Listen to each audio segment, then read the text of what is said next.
The European curse of artificial nation states subsequently caused untold suffering in colonial and post-colonial Africa, resulting in unviable dependent economies, artificially imported political systems, weak and balkanized states, and insecure borders.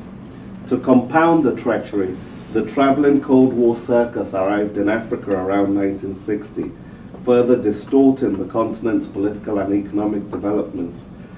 We must also concede as Africans that in 50 years of independence, we have often not done enough to reverse this blighted legacy amidst profligate corruption and autocratic misrule. And my own country, Nigeria, represents one of the worst examples of that, with $380 billion having been pilfered into foreign bank accounts and tremendous human and natural resources, I think, having been wasted. I described in the book, in a chapter, Nigeria's travails as one of Gulliver's troubles. As the Cold War was coming to an end, events in Berlin would once again have an enormous impact on Africa. The fall of the Berlin Wall in 1989 marked the end of the curse of African ancestors on Europe, the division of Germany and Europe. But the earlier Bismarckian curse remained to haunt Africa's future. Conflicts and disputes, some resulting from Berlin, continued between countries such as Ethiopia and Eritrea, Somalia and Ethiopia, and Libya and Chad. Other conflicts, of course, had more immediate internal roots. But where Africa had once feared intervention during the Cold War, marginalization now appeared to be a greater concern in the post-apartheid era. So in order to lift the curse woven by Bismarck's geopolitical sorcery, Africa has been forced to pursue a quest for three magic kingdoms: security, hegemony, and unity. After an introduction covering the legacy of Berlin on Africa, the other 13 chapters in this book are thus divided into the quest for these three magic kingdoms. So I'll examine each in turn, but spend a bit longer on security than the other two. Ali Mazroui's seminal work of 1967, Towards a Pax Africana, suggested that Africans themselves should muster the will to resolve disputes on their own continent. His idea of continental jurisdiction was a sort of Monroe Doctrine, suggesting that outsiders keep out of Africa. This was, of course, in the shadow of the Congo crisis of 1960 to 64, which was both very traumatic for the UN and Africa. In Mazroui's related idea of racial sovereignty, he argued that inter-African intervention by black states in the affairs of other brotherly states was more legitimate than intervention by outsiders. In the post-Cold War era, UN debacle in Somalia and Rwanda in 1993 and 94 led to powerful Western actors abandoning Africa to its own fate. And this effectively forced African organizations, many of them set up to promote economic integration rather than actually play a security role, to adapt themselves to play a role that they were ill-suited for. They didn't have the financial and logistical means to be able to intervene decisively. According to ancient folklore, Europe's alchemists sought to turn lead into gold and in the process discovered the scientific method. Africa's current alchemists, who are seeking to transform the OAU into an effective African Union, must avoid the frustrations of their European counterparts and not pursue an elusive quest in search of an illusory El Dorado. Despite the OAU's deployment of peacekeepers, less than 100 sort of monitors in Rwanda, Burundi, and Comoros after 1993, they failed to stem instability. The AU is still acting like an experimental guinea pig, intervening in Darfur and now in Somalia without the wherewithal to keep peace effectively. Ghana's legendary leader Kwame Nkrumah in the 50s and 60s had sought to create an African High Command as a common army to ward off external intervention and also to wage wars of liberation. Nkrumah's heirs in West Africa have gone the furthest in efforts to establish a common security institution. ECOWAS dispatched 5 peacekeeping missions, twice into Liberia, Sierra Leone, Guinea-Bissau, and Cote d'Ivoire, which eventually helped to stem conflicts at the cost of about 1,500 fatalities and over a decade. And the Liberia and Sierra Leone were led by Nigeria. But in both cases, the UN eventually had to come in, and the limitations were again exposed. In Southern Africa, SADC has yet to establish an extensive security structure, and the sub-region's leaders have tended to favor weak security structures. The Great Lakes of Africa are, of course, some of the most beautiful area in the world. Rolling hills, dense forests, rising mountains, lush valleys. But recent events have turned a natural paradise into a man-made disaster. The Great Lakes have become infected with ethnic crocodiles of the genocidal species. Rwanda and Burundi are tragic twins seemingly fated to repeat bloody cycles in a struggle with roots in a pernicious process of diabolical Belgian colonial engineering. And of course that relates back to the curse of Berlin again. And the conflict in the DRC involves 7 foreign armies and a myriad of militias and mercenaries in a state the size of Western Europe, destroyed by the 31-year autocratic misrule of the Western-backed Mobutu Sese Seko. The potential of the Congo, based on its size, strategic location, its natural resources, to play a lead role in the Great Lakes, as Nigeria has played in West Africa and South Africa and Burundi and the DRC, has basically been diminished by the state's decay into a carcass on which neighboring vultures like Uganda and Rwanda have feasted. Eastern Africa also has the volatile Horn, which remains deeply divided. Ethiopia and Eritrea, Uganda and Sudan, Eritrea, Djibouti and Sudan, Ethiopia and Somalia have either clashed directly with each other or supported each other's rebels.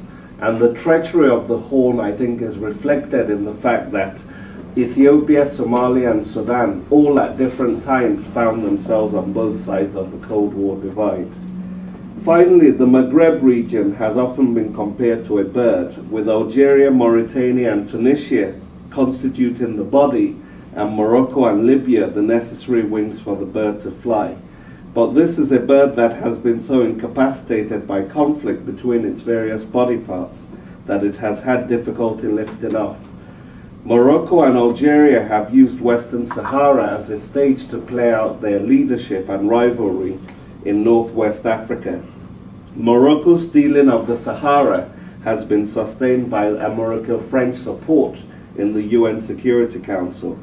And oil and gas-rich Algeria has been prevented from playing its natural role as the hegemon in Northwest Africa as a result of a civil war that resulted after military brass hats annulled elections in 1991 that Islamists were poised to win. So the Arab Maghreb Union, which is the main regional body in North Africa, has become dormant, and no regional peacekeeping has happened in this area. And there have also, of course, been concerns expressed that the Maghreb states have their bodies in Africa and their heads and hearts in the Middle East. But I think Libya and Algeria have played quite an active role in African diplomacy, though the brother leader Muammar Gaddafi's eccentric mischief continues to complicate integration efforts in Africa. So the weakness of African states forced them to look to global institutions like the UN, both to protect their sovereignty and to promote their interests. And I look at the politics of the UN in 3 key areas: politics, peacekeeping, and socio-economic issues, which I term global apartheid. In terms of the politics, the main issue, of course, is that the Security Council remains an anachronistic body made up of what were seen to be the great powers in 1945. And you can argue that Britain and France were great powers in 45, but they certainly are not great powers today. But the difficulty of actually reforming the council is, I think, quite well illustrated in what British diplomats often say, that turkeys don't vote for Christmas, so why should we give up our permanent seat or our veto? but it's not sensible to actually have France and Britain represented, as well as Russia, 3 European powers out of 5 in the Council, and Africa and Latin America have no permanent representation on the body. And the 3 leading African candidates for an expanded Security Council are often seen as Egypt, Nigeria, and South Africa, with cynics dismissing Nigeria as too anarchic, Egypt as too Arab, and South Africa as too albinocratic. Today, 70% of the UN's peacekeepers are in Africa, and about half of its 16 peacekeeping mission. But I think it's important the UN learn lessons from difficult peacekeeping experiences, some of which are talked about here: Liberia, Darfur, Burundi.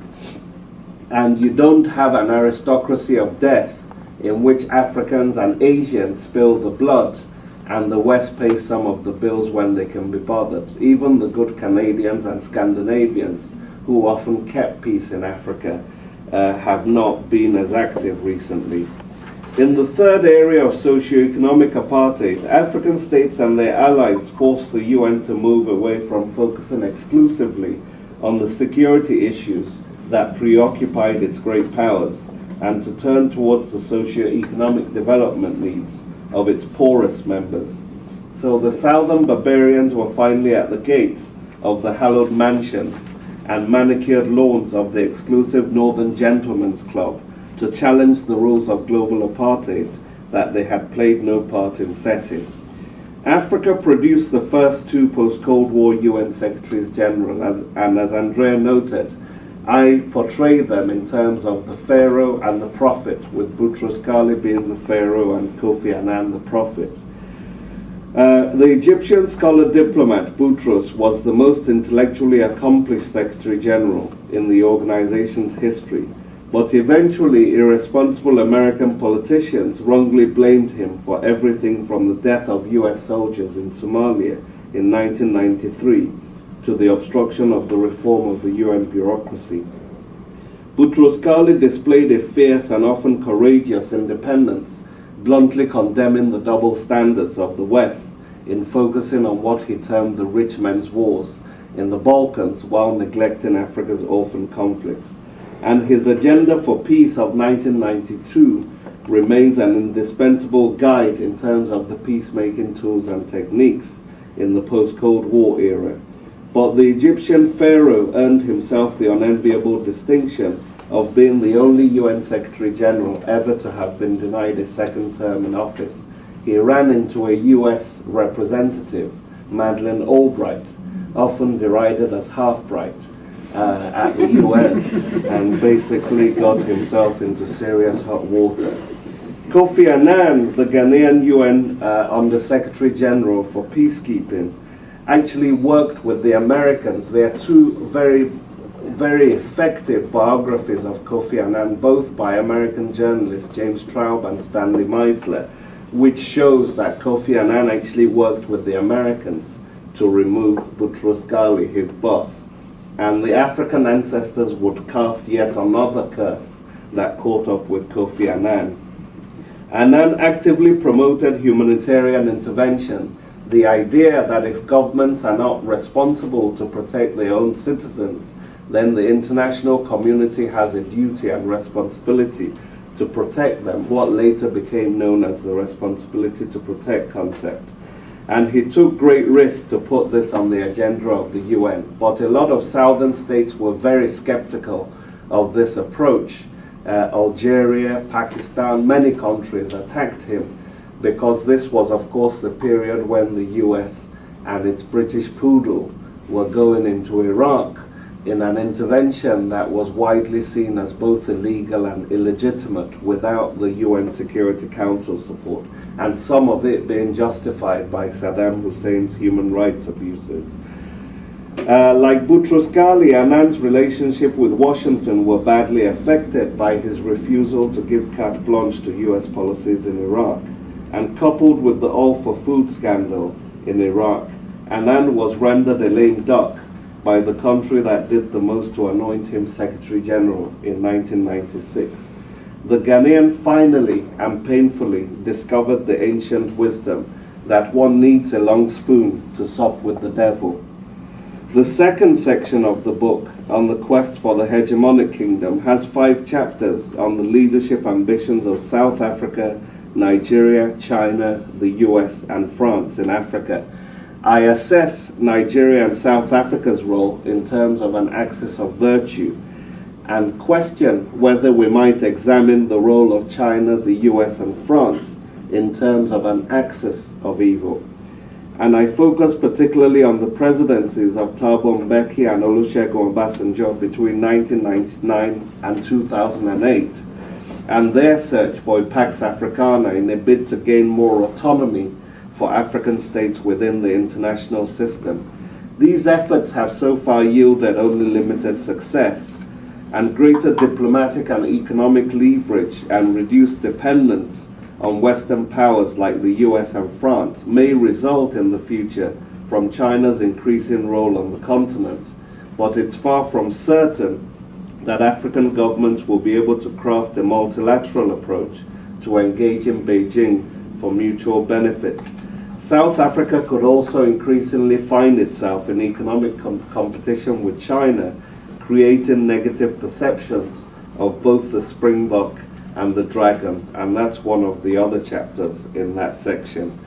The 5 essays in the final section of the book look at Africa's quest for unity and examine the roles and significance for Africa of 6 historical figures: Nelson Mandela, Thabo Mbeki, Kwame Nkrumah, Cecil Rhodes, Barack Obama, and Mahatma Gandhi, as well as assessing the African Union and European Union in comparative perspective.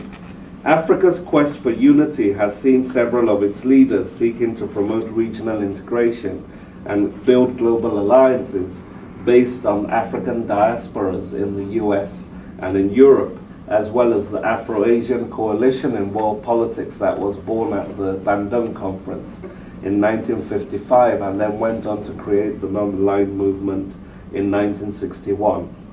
But as with many other continental efforts, a lack of capacity and cooperation has often frustrated this quest. With the creation of the Mandela Rhodes Foundation in 2002, Mandela, one of the greatest moral figures of the 20th century, may in effect have rehabilitated a grotesque imperialist of the 19th century. Surely Jews would not, create a Herzl-Hitler Foundation. So why have Africans accepted this monstrosity? Has Mandela perhaps taken reconciliation too far in rehabilitating an evil figure that Africans really should have condemned to the pit latrine of history? Mandela's successor, the self-styled philosopher king Thabo Mbeki, can in some ways be regarded as this age's Kwame Nkrumah. Both were Renaissance men, visionary intellectuals committed to Pan-African unity. Both were masters of political intrigue and manipulation. But there were differences between both leaders, obviously. Nkrumah was charismatic and for a while enjoyed the adulation of Ghana's masses. Mbeki did not inherit Mandela's charisma and relied more on political maneuvering to keep himself in power. Nkrumah favored a more federalist United States of Africa. Mbeki's vision of Pan-Africanists was more gradualist. And while Nkrumah adopted a personality cult and eventually drifted into autocracy, no ideology bearing the name Mbekiism ever came into existence. I also look at the AU and the EU as, in a sense, efforts to create modern Towers of Babel, bringing together scattered African and European diasporas. While European integration is often compared to a bicycle in which all members have to keep pedaling in order to avoid falling off the contraption, African integration has often resembled a bumpy ride on the back of a rickety mammy wagon on potholed roads with failing brakes and lights, and the memorable sign, "No condition is permanent," inscribed on the vehicle. When Barack Obama was elected as the first African-American president of the US in November 2008, a wave of Obama mania swept across the African continent and the diaspora. And 6 months after he was elected, he went to Ghana on his first trip to Black Africa. He noted his own very strong identification with Africa based on his Kenyan father, noting, "I have the blood of Africa within me." And his message was one of good governance. Africa needed strong institutions rather than strong men, in his words. But in spite of the great expectations unleashed by his historic election in some African quarters, that Obama will act as a messiah by increasing US support for Africa, even a black Gulliver will be held down by powerful Lilliputian legislators who control America's purse strings. The US still lacks a powerful, cohesive domestic constituency on Africa that can play the role the Israel lobby plays. And Africa remains obviously at the bottom of Obama's priorities, and next week could get even worse for him after the elections. I end the book with an examination of the legacy of one of the great moral figures of the 20th century, Mahatma Gandhi. And the Indian political spiritual leader had lived in South Africa for 21 years until 1914, where he had honed his satyagraha resistance methods. And he started the chain reaction that would lead to the liberation of both Africa and Asia. It's the torch of liberation that Gandhi handed to Martin Luther King to wage the successful civil rights struggle in America from the 1950s that made possible today for a black prophet, Barack Obama, to become the most powerful man on earth. Satyagraha was born in Africa, exported to Asia, and used to destroy European imperialism. Through Gandhi's inspiration, Africa and Asia had changed the world. So cheer, in concluding this journey that has stretched from the Cape in the south to Casablanca in the north, it's important that we return to Berlin, where we started the voyage. African leaders must now organize a new Berlin conference on their own continent. While the decision to freeze the map of Africa in the 1960s may have been wise in a sovereignty-obsessed era of insecure, unconsolidated nation-states, Africans must now, after 50 years of independence, muster the ingenuity to craft new arrangements that better reflect their own current realities. Federations and regional trade blocs must be negotiated and territorial boundaries agreed in the long term that reflect the political, socio-economic, and cultural realities of a vast continent of 800 million people and help to avoid future conflicts. After detailed planning, African leaders must proceed to the ancient empire of Ethiopia, the seat of African diplomacy, and reverse the scandalous act of cartographic mischief inflicted on the continent by European statesmen in Berlin over a century ago. African leaders should invite the ancestors to this continental diplomatic banquet so that Kwame Nkrumah can pass on the torch of Pan-Africanism to Thabo Mbeki, and the curse of Berlin over Africa can finally be lifted.